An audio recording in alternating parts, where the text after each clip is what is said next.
bursa Asia rata-rata bergerak melemah pada pagi hari ini terimbas dari sentimen negatif dari krisis Ukraina. Halo selamat pagi pemirsa, bagaimana kabar Anda hari ini? Waktunya lantai bursa hadir kembali dengan berita terkini dari dunia keuangan dan pasar modal.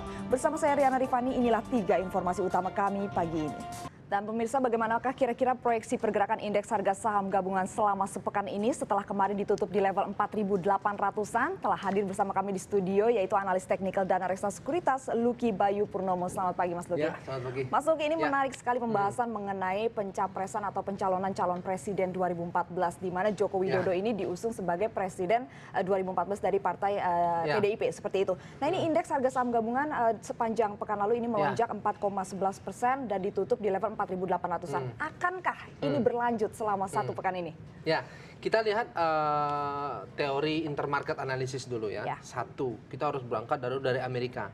Dow yang berada di level 16.065 ya Jumat kemarin itu memberikan sinyal bahwa ia ingin menguji level psikologis di angka 16.000 sehingga bila Dow sampai di angka 16.000 itu cenderung akan memberikan sentimen negatif sebenarnya.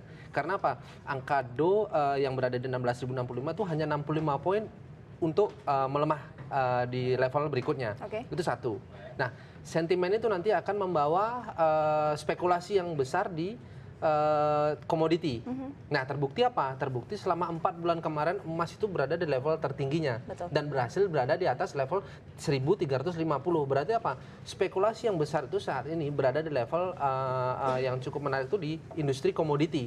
Khususnya emas, kemudian silver, kemudian titanium, ya, dan banyak beberapa barang tambang lainnya. Nah, itu yang memungkinkan bahwa stok market itu akan mengalami koreksi, ya, mengalami koreksi akibat Dow Jones sudah berada di level resisten. Nah, tepat pada saat itu, ya, di Indonesia kemarin Jumat jam 3. Kita lihat euforia market itu begitu menggebu-gebu merespon deklarasi Jokowi di depan Rumah Sipitung. Nah, kalau kita mau lihat itu deklarasi dilakukan 1 jam sebelum market close. Nah, market tiba-tiba reverse dan hampir menguat sekitar 3%. Tapi perlu kita simak dengan netral bahwa reversal yang terjadi itu hanya bersifat sentimen, ya. Sentimen itu erat katanya dengan kategori temporary effect.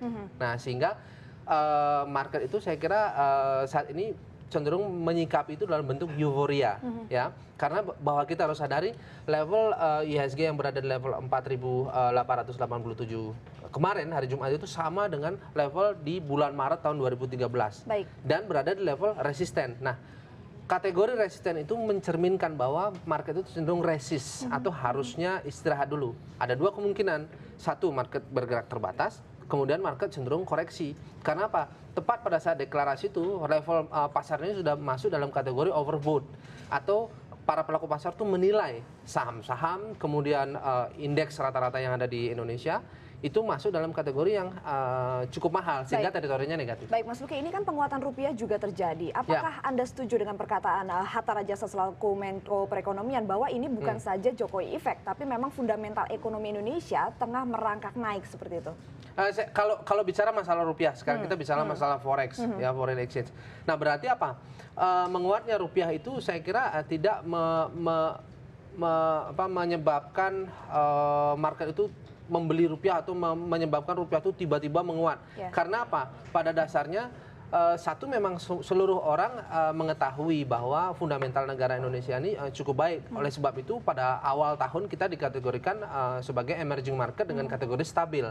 Berarti itu sebagai dasar. Nah, tepat diumumkannya Jokowi dan deklarasikan Jokowi sebagai calon presiden rupiah menguat, itu saya kira itu hanya merupakan sebuah benang merah yang bertepatan, ya, tidak menjadi refleksi secara utuh menguatnya rupiah disebabkan karena deklarasi Jokowi. Oke, baik, kita kembali lagi ke market. Ini kan peningkatannya begitu tinggi ya, 3,2% setelah deklarasi tersebut. Apakah ini berisiko indeks harga saham gabungan akan kembali jatuh? Karena tadi Mas Luki bilang ini hanya bersifat temporary saja. Saya kira gini, yang pertama kalau jatuh secara tiba-tiba sih tidak, tapi yang saya pikir adalah koreksi. Level koreksi yang akan diuji adalah 4750 yang terendah, kemudian yang tertinggi adalah 48. Di mana 4800 itu adalah angka psikologis yang paling memungkinkan untuk diuji oleh market.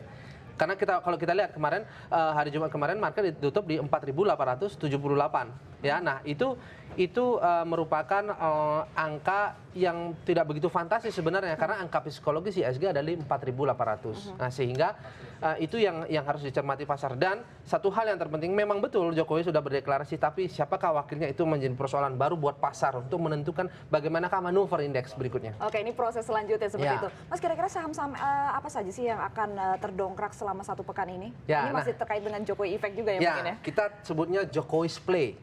Jokowi's Play berarti yang harus diperhatikan adalah satu infrastruktur. Ya, karena infrastruktur itu erat kaitannya dengan pembangunan negara di era pemilu atau after election ya. Nah, kalau infrastruktur kita perhatikan adalah PTPP, kemudian Adikarya, Waskita Karya, dan Wijaya Karya. Nah, 4 emiten itu yang masih cenderung memiliki tingkat volatility yang tinggi ya untuk menjadi sentimen positif untuk pasar, dan itu triggernya. Kemudian yang kedua adalah banking. Kita perhatikan BBCA, kemudian Bank BRI, kemudian Bank Mandiri, dan satu lagi BNI. Nah, 4 bank itu yang menjadi salah satu pemicu atau menyebabkan likuiditas yang cukup tinggi di era pemilu. Nah, 2 sektor itu antara infrastruktur dan banking yang harus diperhatikan. Avoid. Yang dihindari yang mana? Yang dihindari mining, kemudian basic industry, kemudian agriculture. Baik, kalau gitu terima kasih banyak nih Mas Luki atas perbincangannya di pagi hari ini bersama kami, dan terima kasih Mas. Dan informasi tadi sekaligus menutup perjumpaan kita dalam Lantai Bursa kali ini. Saksikan Biz Flash sesaat lagi. Saya Riana Rifani undur diri. Terima kasih dan sampai jumpa.